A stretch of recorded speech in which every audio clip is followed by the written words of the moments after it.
नमस्कार साथियों, मैं राम कुमार बिश्नोई स्वागत करता हूं आप सभी का इन ऑनलाइन लेक्चर्स में। आज जो टॉपिक हम डिस्कस करने जा रहे हैं दैट इज आई, और जो यूनिट हम बात करने जा रहे हैं that is ophthalmology. It means I की क्या बेसिक स्ट्रक्चर होती है, आई से रिलेटेड कौन कौन से डिसऑर्डर्स होते हैं। एक चीज हमेशा याद रखिएगा, ऑप्थेल्मोलॉजी एक बहुत ही छोटी कंसाइज यूनिट है, लेकिन इस यूनिट से 2 से 3 क्वेश्चन आज की तारीख में किसी भी एग्जाम्स में आते ही आते हैं, क्योंकि जैसी हमारी लाइफ स्टाइल है उसके अकॉर्डिंग, जैसी लोगों की लाइफ स्टाइल है उसके अकॉर्डिंग आई में डिसऑर्डर्स बहुत ज्यादा डेवलप हो रहे हैं, इसलिए यहाँ इस सेगमेंट से क्वेश्चन भी आने लग गए हैं। चलिए, आई की इंपॉर्टेंस क्या है वो समझने के लिए हम हल्का सा आई का एक इंट्रोडक्टरी पोर्शन ले लेते हैं। देखिएगा डियर, आई का काम होता है देखना, और देखना मतलब रिसेप्टर। किसी ने हमें टच किया, it means tactile receptor. Nose में देखे जाए तो ऑल्फैक्टरी रिसेप्टर, ईयर में देखे जाए तो ऑडिटरी रिसेप्टर। इट मींस हमारी बॉडी में हजारों लाखों करोड़ों की संख्या में रिसेप्टर्स हैं। उन रिसेप्टर में से आधे से ज्यादा रिसेप्टर केवल और केवल कहां पाए जाते हैं? आई में। तो आई की पहली इंपॉर्टेंस बताने वाला प्रॉपर्टी हो गई कि more than half of receptors are found in eye. More than half of body receptors are found in eye। ये आई में पाए जाते हैं। नेक्स्ट इंपॉर्टेंट सेगमेंट जो आई की इंपॉर्टेंस को बताएगा वो ये कि जीसीएस, ग्लासगो कोमा स्केल जिसे कहा जाता है, जीसीएस ग्लासगो कोमा स्केल में 3 कंपोनेंट होते हैं, EVM, eye opening, verbal response and motor response. Eye opening, verbal response and motor response, इन तीनों में जो सबसे इंपॉर्टेंट, सबसे वाइटल कंपोनेंट होता है वो कौन सा होता है? आई ओपनिंग होता है। इस मींस एक और इंपॉर्टेंट क्वेश्चन बन गया, most sensitive component of GCS.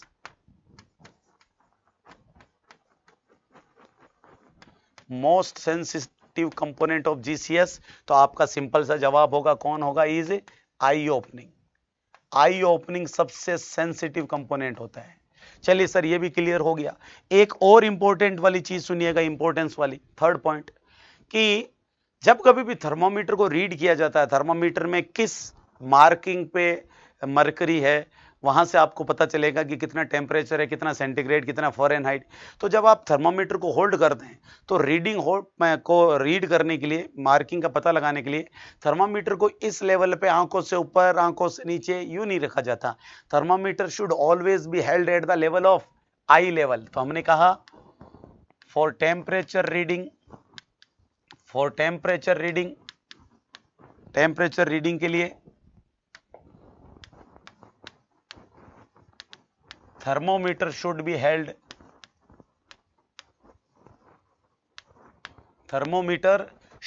held at eye level। Thermometer को आई लेवल पे हेल्ड किया जाना चाहिए। ये इसकी इंपॉर्टेंस बताने वाला एक और कंपोनेंट हो गया। बिल्कुल है सर, क्लियर हो गया। ये इंट्रोडक्टरी पार्ट हो गया। अब बात करते हैं कुछ बेसिक चीजों की, कि ये जो आई है एक्चुअल में ये जिस बोनी सॉकेट में मौजूद है, जिस खड्डे में मौजूद होती है, उसे कहते हैं ऑर्बिटल कैविटी। तो अब हम हल्की सी बात करने वाले हैं कौन सी कैविटी के बारे में? ऑर्बिटल कैविटी के बारे में। Now we are talking about orbital cavity, यानी वो बोनी कैविटी जिसमें आई पाई जाती है उसे क्या कहते हैं? ऑर्बिटल कैविटी कहते हैं। सबसे पहले चीज देखिएगा, ये जो ऑर्बिटल कैविटी होती है इसका डायमीटर जानना जरूरी है कि इसका टोटल डायमीटर कितना है। ये रही वो बोनी कैविटी, और इस बोनी कैविटी के अंदर आई बॉल पाई जाएगी। हम आई बॉल की बात ना करके बोनी कैविटी का डायमीटर चेक कर रहे हैं, और बोनी कैविटी का डायमीटर होता है 4 centimetre. The diameter of bony cavity is 4 centimeter, orbital cavity is 4 centimeter. What is the volume? Total capacity या volume कितना होता है? तो आपका जवाब होगा 30 ml. The total capacity of orbital cavity is 30 ml. काम का क्वेश्चन यहां से आएगा कि इसमें कौन कौन से कंपोनेंट्स पाए जाते हैं, क्योंकि हम थोड़ी देर में सर्जरी डिस्कस करेंगे। एक सर्जरी में सारा कंटेंट बाहर निकाल दिया जाता है, एक सर्जरी में आई बॉल और ऑप्टिक नर्व निकाला जाता है, एक में आई बॉल के अंदर का माल मसाला निकाला जाता है। यूं करके अलग अलग सर्जरीज होती है। तो हमें पता होना चाहिए कि आखिरकार ये आई इस ऑर्बिटल कैविटी में कौन कौन से कंपोनेंट होते हैं। अगर बात करें ऑर्बिटल कैविटी की, तो ऑर्बिटल कैविटी में डियर कंपोनेंट्स में सबसे पहली चीज, बेसिक चीज तो हमें पता है कि आई बॉल होगी सर, सबसे इंपॉर्टेंट चीज तो आई बॉल होगी ही होगी। सेकंड, आई बॉल से मैसेज लेके जो नर्व जाती है, जी हां ऑप्टिक नर्व, ऑप्टिक नर्व भी इस ऑर्बिटल कैविटी का पार्ट होती है। Point number 3। Third, eye ball अंदर बाहर, eye ball right left, eye ball को मूव कराने के लिए जो चारों तरफ मसल्स पाई जाती है, those are extra ocular muscles. तो तीसरी जो चीज पाई जाएगी वो एक्स्ट्रा ओकुलर मसल्स होगी। एक्स्ट्रा ओकुलर मसल्स भी इसके अंदर पाई जाती है। सर आपने अभी एक डायग्राम बनाया था, उसमें ये रही हमारी eye ball, this is eye ball, और ये चारों तरफ ऑर्बिटल कैविटी। तो ये जो चारों तरफ का खाली एरिया है, ये ब्लैंक एरिया है, इसमें क्या भरा रहता है, इसमें फैट भरी रहती है ओकुलर के चारों तरफ, इसलिए फैट कौन सी हो गई, पेरी ओकुलर फैट पाई जाती है। तो एक और कंपोनेंट हो गया आपका peri ocular fat, peri ocular fat पाई जाती है। और प्लस आईज को प्रोटेक्ट करने के लिए बाहर से पाई जाती है आईलिड्स। ये सारे लोग मिलके ओकुलर कैविटी के कंटेंट को बनाते हैं। कौन कौन हुई, एक तो सर आई बॉल हुई, आई बॉल को चारों तरफ से बांध रखने के लिए एक्स्ट्रा ओकुलर मसल्स हुई, पेरी ओकुलर फैट हुई, आईलिड्स हुई, और आई से मैसेज लेके जाने के लिए कौन हुई, तो जवाब मिलेगा सर ऑप्टिक नर्व हुई। ये ऑर्बिटल कैविटी के कंपोनेंट्स होते हैं। एक खास चीज सुनिएगा, हमारी आई हमारी ऑर्बिटल कैविटी में फिक्स जगह सेटल है।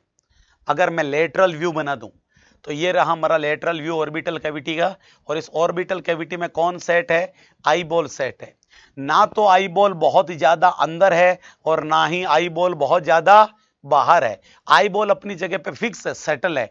क्यों, क्योंकि एक खास मसल है जो इस आई बॉल को अपनी जगह पे बांध के रखती है, और उस आई मसल को क्या कहा जाता है। तो डियर एक क्वेश्चन मार्क करके लिख दें, एक क्वेश्चन मार्क करके लिखिएगा, muscle holding eye ball, muscle holding eyeball at its place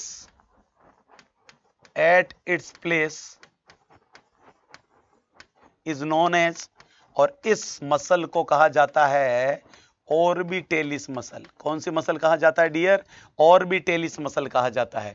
sir हम कई बार एग्जाम देते हैं, उसमें ऑर्बिटेलिस मसल ऑप्शन में ही नहीं मिलता। बिल्कुल सही कहा, क्योंकि इस ऑर्बिटेलिस मसल को मुल्लर मसल के नाम से भी जाना जाता है। तो आई बॉल को अपनी जगह पे बांध के रखने का काम करती है ऑर्बिटेलिस मसल, और ऑर्बिटेलिस ऑप्शन में ना मिले तो मुल्लर मसल के नाम से जाना जाता है। चलिए, ये ऑर्बिटल कैविटी के बारे में एक छोटी सी जानकारी हो गई। अब कुछ बेसिक टर्मिनोलॉजी डिस्कस कर लेते हैं, ताकि उसमें ये ऑर्बिटल कैविटी वाले सारे टर्म्स काम में आ जाएं। सबसे पहले अगर आप इस डायग्राम को गौर से देखें, जिस डायग्राम की मैं बात करने वाला हूं, इस बच्चे की जो आई बॉल है, इस पेशेंट की जो आई बॉल है, ये आई बॉल अपनी जगह है या प्रोट्रूजन आउट कर रही है, प्रोट्रूड आउट कर रही है, ये बाहर की तरफ गिरने को हो रही है। एंटीरो पोस्टीरियर एक्सिस में जो आई बॉल है वो बाहर की तरफ आ गई है, हो सकता है अंदर भी धंस जाए। तो दो बेसिक टर्म होती है, एक में आंख बाहर गिरने को करती है और एक में आंख अंदर जाने को करती है। जी हां, बाहर आने को क्या कहते हैं, एक्सोप्थेल्मोस नहीं कहते, एक्सोप्थेल्मोस कुछ खास परिस्थितियों में कहते हैं। अगर आपको कोई डिजीज नहीं दी गई है और ऐसा डायग्राम देखने को मिल जाए जिसमें आंख बाहर की तरफ प्रोट्रूड कर रही है, तो डियर उसकी कंडीशन को बोला जाएगा ओकुलर प्रोप्टोसिस। जी हां, ऐसी कंडीशन को कहा जाता है ocular proptosis. These are better known as ocular proptosis. इन्हें ओकुलर प्रोप्टोसिस कहा जाता है। क्या होता है ओकुलर प्रोप्टोसिस, तो जवाब मिलेगा सिंपल सा, protrusion of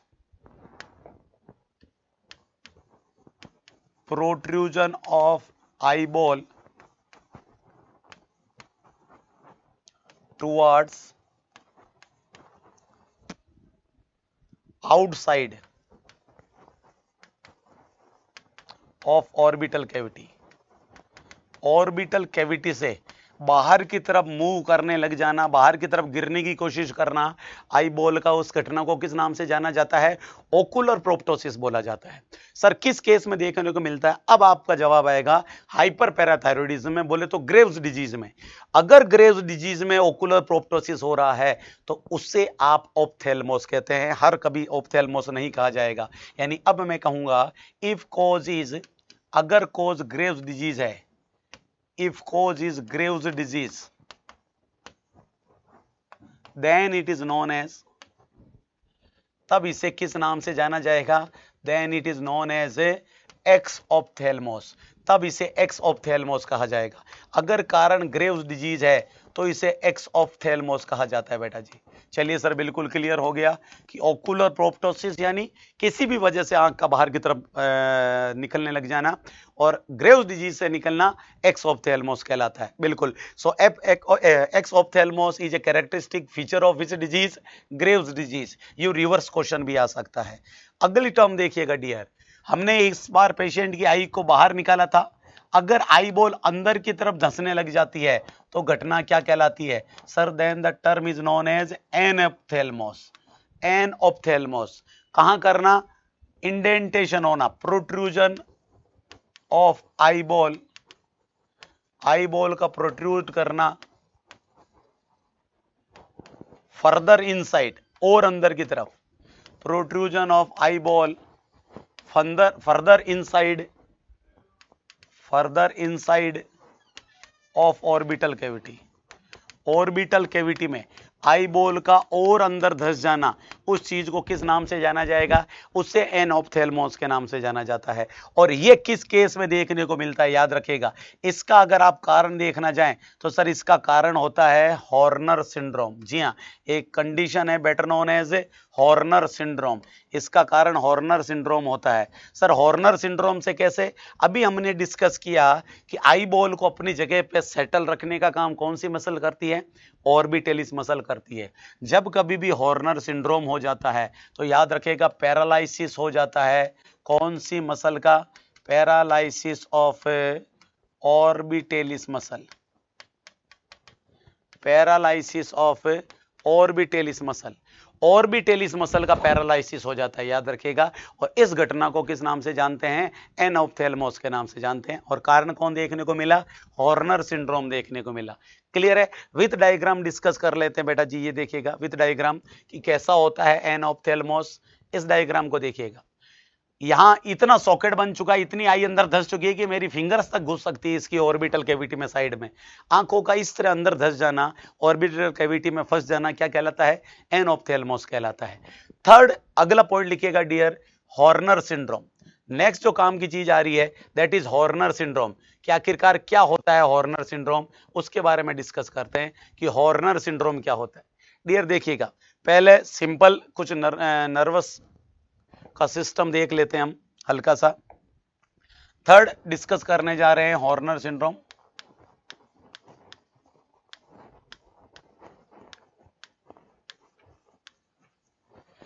suppose this is a client, ये क्लाइंट है, ये उसका फेस है, ये उसकी बॉडी है।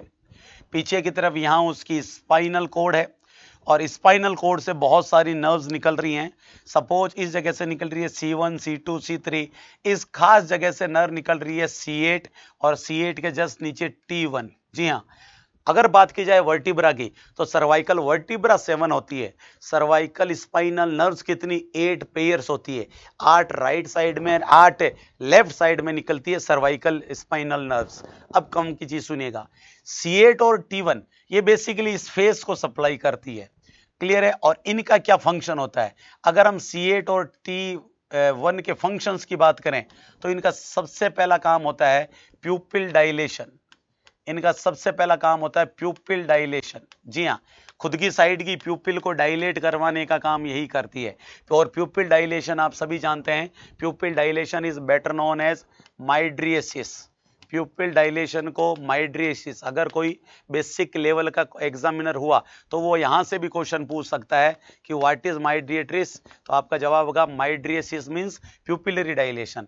तो पहला तो इनका काम होगा माइड्रिएसिस करना, प्यूपिल को डायलेट करना। सेकंड जो इनका जरूरी फंक्शन होता है वो होता है एलिवेशन ऑफ आईलिड्स, पलकों को ऊपर उठाना, एलिवेशन ऑफ आईलिड्स, पलकों को ऊपर उठाना, ये इसका सेकंड बेसिक फंक्शन होता है। जो तीसरा बेसिक फंक्शन होता है वो होता है फेस के उस साइड पे स्वेटिंग कराना, sweating on specific side, sweating on face, जिस साइड ये नर्व है उस साइड के फेस पे स्वेटिंग लाने का काम ये नर्व करवाती है। और fourth eye ball fixation, eye ball stability, eye ball को अपनी जगह पे स्टेबल बनाए रखना, आई बॉल स्टेबिलिटी, ताकि आंख अंदर ना धस जाए। ये काम भी कौन सी नर्व करती है? C8 और T1 नर्व करती है, C8 और T1 स्पाइनल नर्व्स करती है। काम की चीज सुनिएगा, C8 और T1 स्पाइनल नर्व्स ये चार जरूरी काम करती है। अगर किसी वजह से ये चारों नर्व, अगर ये दोनों नर्व्स डैमेज हो गई तो उस सिंड्रोम का नाम क्या होगा? Horner syndrome. So Horner syndrome means आप कह सकते हैं damage to C8 and T1 spinal nerves.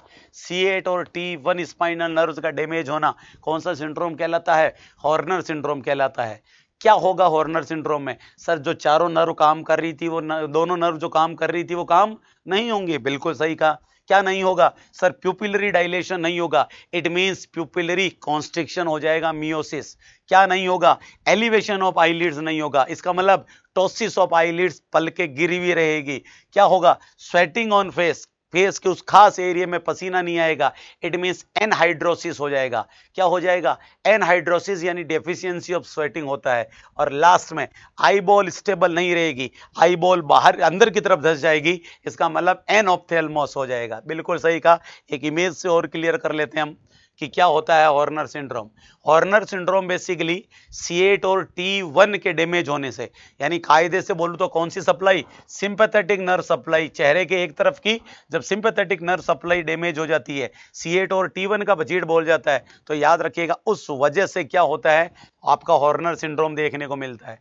क्या चीजें होगी? चार चीजें होगी। पहली चीज, प्यूपिल डायलेट नहीं होगी, मियोसिस हो जाएगा। सेकेंड, आईलिड्स जो होगी वो ड्रॉप हो जाएगी, टोसिस हो जाएगा। थर्ड, एनहाइड्रोसिस, इट मींस उस खास तरफ चेहरे की उस खास साइड में क्या नहीं होगा? स्वेटिंग नहीं होगा, फेलियर इन स्वेटिंग हो जाएगा। और फोर्थ पॉइंट ऐड कर लीजिएगा कि उस साइड में एनऑप्थेल्मस हो जाएगा, एनऑप्थेल्मोस हो जाएगा। इन तीनों सिम्टम्स को बोला जाता है classical triad. These are classical triad of Horner syndrome. ये तीनों हॉर्नर सिंड्रोम के क्लासिकल सिम्टम्स होते हैं, तीनों को मिला के क्लासिकल ट्रायड बनता है, ये याद रखेगा।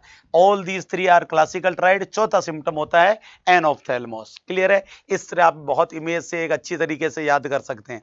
क्लियर सर, ये भी कंडीशन क्लियर हो गई। अब सर आप कुछ सर्जरीज की बात कर रहे थे, बिल्कुल उन्हीं की भी बात कर लेते हैं। फोर्थ टर्मिनोलॉजी देखिएगा डियर, कुछ बेसिक सर्जरीज हैं, फोर्थ, फिफ्थ और सिक्स्थ, 3 पॉइंट कुछ बेसिक सर्जरीज है जिनके बारे में डिस्कस कर लेते हैं। क्या ये देखिएगा, पहली टर्म होती है डियर जिसे कहा जाता है इविसरेशन, दैट इज इविसरेशन। सर इसका मतलब तो हमें पता है, विसरा को रिमूव कर देना। एक सर्जरी होती है जिसे कहा जाता है इन्यूक्लिएशन, इन्यूक्लिएशन, इन्यूक्लिएशन। और एक टर्म होती है जिसे कहा जाता है एक्सएंट्रेशन, एक्सएंट्रेशन। क्या बेसिक टर्म्स है सुनिएगा, एक्सएंट्रेशन, इन्यूक्लिएशन और इविसरेशन। ये रही हमारी ऑर्बिटल कैविटी, और ऑर्बिटल कैविटी में मौजूद है आई बॉल। कौन मौजूद है? Eye ball. This is eye ball, ये हमने बना दिया आई बॉल। आई बॉल से मैसेज लेके जा रही है कौन? Optic nerve. आई बॉल से मैसेज लेके जा रही है ऑप्टिक नर्व। आई बॉल को चारों तरफ से कवर करने का काम किसने किया? एक्स्ट्रा ओकुलर मसल्स इसको मूव कराने के लिए है। और प्लस जो सराउंडिंग एरिया है वो सारा किससे भर दिया गया है? वो एक्स्ट्रा, उससे पेरी ओकुलर फैट से भर दिया गया है। This is peri ocular fat. और प्रोटेक्शन का काम कौन कर रही है? सर प्रोटेक्शन का काम कर रही है आईलिड्स, दीज आर आईलिड्स, और ये प्रोटेक्शन का काम कर रही है। क्लियर है डियर? बिल्कुल सर क्लियर हो गया। यस, यही तो कंटेंट था ओकुलर कैविटी का। बिल्कुल। अब देखिएगा क्या होगा अगर सर्जरी के दौरान हम, ये जो आई बॉल होती है बेसिकली बेटा, इस आई बॉल में 3 लेयर होती है। This eye ball has 3 layers, और वो 3 लेयर कौन सी है? बाहर वाली रेटाइना, उसके बाद कोरोइड, सॉरी बाहर वाली स्क्लेरा, कोरोइड और रेटाइना। सबसे बाहर वाली तो होती है स्क्लेरा, दिस इज स्क्लेरा, ये स्क्लेरा लेयर है। इसके अंदर कोरोइड, रेटाइना, लेंस वेंसर, वो सारा तामझाम है। अब सुनिएगा, अगर आप किसी पेशेंट की सर्जरी करते हैं, आई की सर्जरी, और आई की सर्जरी करने के दौरान आप उस पेशेंट के स्क्लेरा के अंदर के पोर्शन को डिलीट मारते हैं। केवल कौन सा पोर्शन डिलीट मारा आपने? स्क्लेरा के अंदर का पोर्शन, सॉरी आपने स्क्लेरा के अंदर का पोर्शन डिलीट मार दिया। तो बेटा जी उस चीज को किस नाम से जाना जाएगा? उससे बोला जाता है ई विसरेशन। विसरा यानी आई के अंदर का मामला हटा देना। जी हाँ, स्क्लेरा के अंदर का मामला हटा देना। इट मींस कोरोइड गया, रेटाइना गया, लेंस गया, एक्वस ह्यूमर, विट्रस ह्यूमर, सारी चीजें हटा दी। बाहर से कुछ नहीं छेड़ा, ना आईलिड हटाई, ना एक्स्ट्रा ओकुलर फैट हटाई, ना एक्स्ट्रा ओकुलर मसल्स हटाई, ना स्क्लेरा, ना ऑप्टिक नर्व, किसी को नहीं काटा। केवल आंख के अंदर का मसाला, रेटाइना क्या, स्क्लेरा के अंदर का मैटर हटा दिया। तो उसे किस नाम से जाना जाता है? ई विसरेशन के नाम से जाना जाता है। सर थोड़ी सर्जरी बड़ी करनी पड़े तो बिल्कुल सही कहा। अगर थोड़ी सर्जरी बड़ी करनी पड़े, इट मींस क्या? हम पूरी आई को ही रिमूव कर दें, और आई के साथ हल्की सी किसको हटा दें? Optic nerve. आई बॉल हटा दी पूरी, और उसके साथ ऑप्टिक नर्व भी हटा दी, complete eyeball and optic nerve. तो याद रखेगा उसे ई न्यूक्लिएशन कहा जाएगा। क्या कहा जाएगा? ई न्यूक्लिएशन। और तीसरी सर्जरी जिसमें आप क्या करेंगे? जिसके अंदर आप ऑर्बिटल कैविटी के कंप्लीट कंपोनेंट को रिमूव कर देंगे। ना आई बॉल रहेगी, ना ऑप्टिक नर्व रहेगी, ना एक्स्ट्रा ओकुलर फैट रहेगी, और ना कोई मसल रहेगी। इवन दो आप हल्का सा किसको भी हटा देते हैं? आईलिड्स को भी हटा देते हैं। इस प्रकार की सर्जरी को क्या कहा जाता है? एक्सएंट्रेशन कहा जाता है। बिल्कुल क्लियर हो गई होगी होप सो टर्म। अब एक बार थ्योरी में मेंशन करेंगे तो बिल्कुल अच्छे से समझ में आ जाएगा। चलिए डियर, पहली चीज अगर एग्जामिनर आपसे पूछे दैट व्हाट इज ई विसरेशन, तो हम कहेंगे रिमूवल ऑफ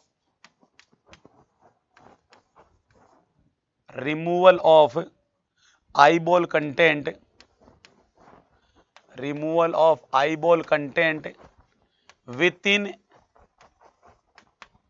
sclera। स्क्लेरा के अंदर का कंटेंट हटाना क्या कहलाता है? ई विसरेशन कहलाता है। अगर आप ई न्यूक्लिएशन की बात करते हैं, ई न्यूक्लिएशन, तो याद रखिएगा it means removal of eyeball,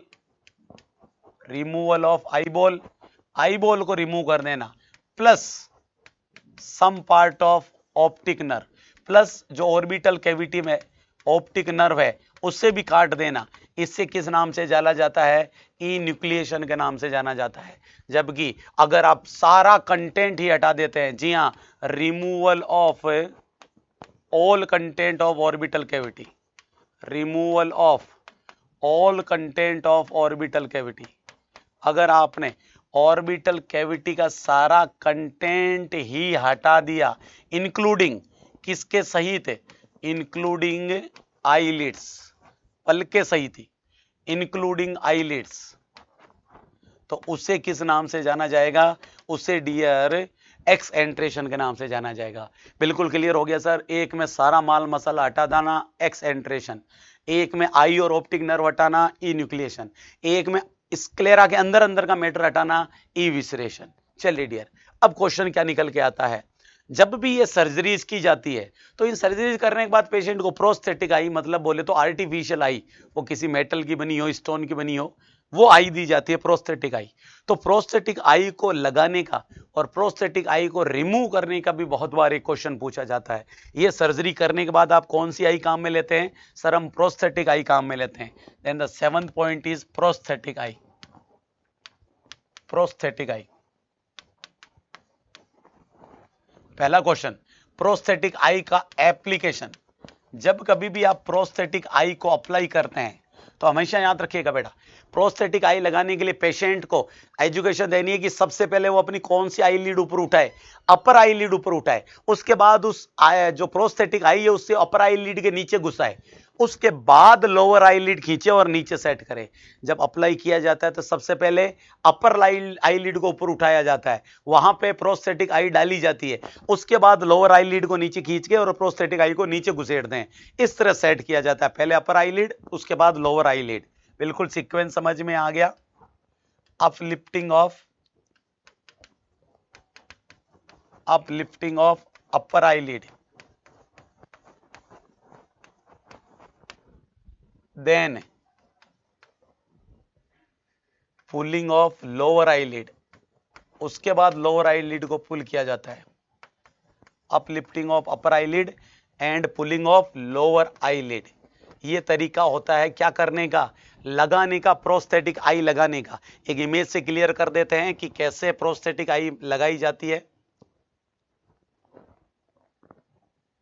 ये देखिएगा डियर, एक आर्टिफिशियल एक डायग्राम सा है जिसमें पेशेंट को प्रोस्थेटिक आई लगाई जा रही है, नकली आई लगाई जा रही है। तो देखिएगा सबसे पहले कौन सी आईलिड को ऊपर खींचा गया, अपर आईलिड को खींचा गया। इसके बाद इस आर्टिफिशियल आई को इसके नीचे डाल दिया जाएगा, इसके बाद लोअर आईलिड खींच के उसको नीचे डाल दिया जाएगा। ये आईलिड लगाने का, प्रोस्थेटिक लगाने का तरीका हुआ।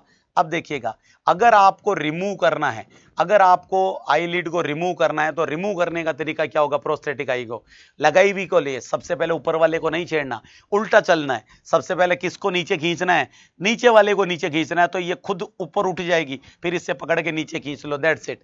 तो रिमूव करने का मेथड भी समझ में आ गया। रिमूवल के अंदर लोअर आईलिड को पुल डाउन किया जाता है, ये एप्लीकेशन हो गया।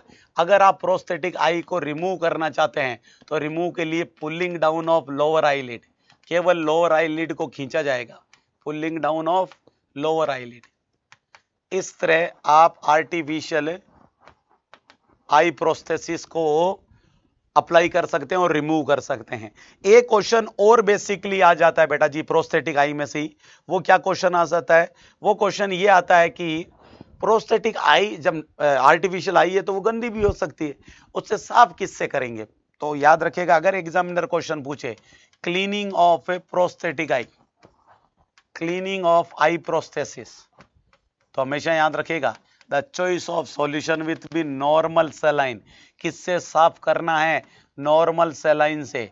वो स्टेराइल होना चाहिए, याद रखिएगा, इन्फेक्टेड नहीं होना चाहिए, स्टेराइल नॉर्मल सेलाइन होना चाहिए, और उसका टेम्परेचर नॉर्मल से ज्यादा, इसका मतलब वार्म नॉर्मल सेलाइन। जी हाँ, वार्म स्टेराइल नॉर्मल सेलाइन, हल्का सा गुनगुना होना चाहिए नॉर्मल सेलाइन। इससे आपकी उस पेशेंट की आर्टिफिशियल जो आई है उससे क्लीन किया जाता है। चलिए, ऑर्बिटल कैविटी, उससे रिलेटेड कुछ बेसिक सर्जरी होगी। अब बात करते हैं हम आई पढ़ने से पहले, आई के साथ बहुत सारी एक्स्ट्रा स्ट्रक्चर्स भी तो जुड़ी हुई है, एक्स्ट्रा ओकुलर स्ट्रक्चर्स या एसेसरी स्ट्रक्चर्स के बारे में बात करते हैं। नेक्स्ट हम बात करने जा रहे हैं एसेसरी ओकुलर स्ट्रक्चर्स। आई से जुड़ी हुई एसेसरी स्ट्रक्चर्स कौन कौन सी है, तो देखिएगा डियर, सबसे पहली तो बात की जाएगी आईब्रो की, आईब्रोज। सेकंड हम बात करेंगे आईलिड्स की, पलकों की। थर्ड हम बात करेंगे लेक्राइमल एपरेटस की, वही एपरेटस जिससे टीयर्स प्रोड्यूस होते हैं, टीयर्स फ्लो होते हैं, आंसू। और लास्ट में हम बात करेंगे आपकी कंजक्टाइवा की, and at last extra ocular muscles. ये सबसे इंपॉर्टेंट एसेसरी स्ट्रक्चर्स हैं जो आईबॉल के साथ जुड़ी हुई है। आईबॉल के साथ 5 एक्स्ट्रा ओकुलर स्ट्रक्चर्स जुड़ी हुई हैं जिनकी अपनी अपनी वैल्यूज हैं। वन बाय वन डिस्कस करते हैं, और सबसे पहले हम यहां बात करते हैं आईबॉल के बारे में, आईब्रोज के बारे में, सॉरी, आईब्रोज। बेसिक चीज याद रखिएगा डियर, दोनों आईब्रोज के बीच का जो ये एरिया है जहां दोनों आईब्रोज आपस में मिलना चाह रही है, that is known as glabella, that is known as glabella. तो अगर कोई पूछे व्हाट इज ग्लेबेला, तो हम कहेंगे एरिया बिटवीन टू आईब्रोज, दोनों आईब्रोज के बीच के एरिया को किस नाम से जाना जाता है, ग्लेबेला के नाम से जाना जाता है। सेकंड, आईब्रोज का एलिवेशन, जी हां, आईब्रोज एलिवेशन। अगर कोई आपको कहे कि आप अपनी आईब्रोज को एलिवेट करो, चलिए, हमने अपनी आईब्रोज को एलिवेट कर दिया। इट मींस आप लाफिंग लुक दे रहे हैं, सरप्राइज्ड लुक, सरप्राइज जैसे आप आश्चर्यचकित हो गए हो। तो आईलिड्स आईब्रोज का एलिवेशन बोले तो सरप्राइज्ड लुक के लिए कौन सी नर्व जिम्मेदार होती है? Which nerve is responsible for eyebrow elevation? तो जवाब होगा फेशियल नर्व। आईब्रोज एलिवेशन के लिए कौन सी नर्व जिम्मेदार होती है? फेशियल नर्व जिम्मेदार होती है। इट मींस अगर कल को एग्जामिनर पूछ ले कि फेशियल नर्व पाल्सी में, और फेशियल नर्व का मतलब डियर कौन सी cranial nerve? Cranial nerve number 7, सातवीं क्रेनियल नर्व को फेशियल नर्व कहते हैं।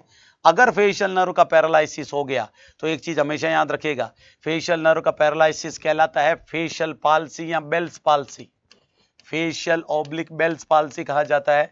और इसमें पेशेंट अनेबल हो जाएगा किसके? वो अपनी आईलिड्स, अपनी आईब्रोज को ऊपर एलिवेट नहीं कर पाएगा। इट मींस इसमें हो जाती है inability to elevate eyelids. Patient अपनी आईब्रोज को, पेशेंट अपनी आईब्रो को ऊपर नहीं उठा सकता। बेसिकली फेशियल पाल्सी या बेल्स पाल्सी यूनिलेटरल बीमारी होती है। दो फेशियल नर्व है, एक राइट चेहरे को, एक आधी लेफ्ट चेहरे को, दोनों सप्लाई करती है। तो जब कभी भी फेशियल पाल्सी या बेल्स पाल्सी होगी तो पेशेंट का एक खास चेहरा सप्लाइड नहीं होगा। वो चेहरा, उसकी उस साइड की जो आईब्रोज होगी वो आईब्रोज एलिवेट नहीं होगी। ये कंसेप्ट हमेशा याद रखिएगा बेटा जी। क्लियर है? चलेगा। इस वीडियो लेक्चर के लिए इतना ही, बाकी डिस्कस करेंगे हम नेक्स्ट वीडियो लेक्चर में। Thank you, thanks a lot.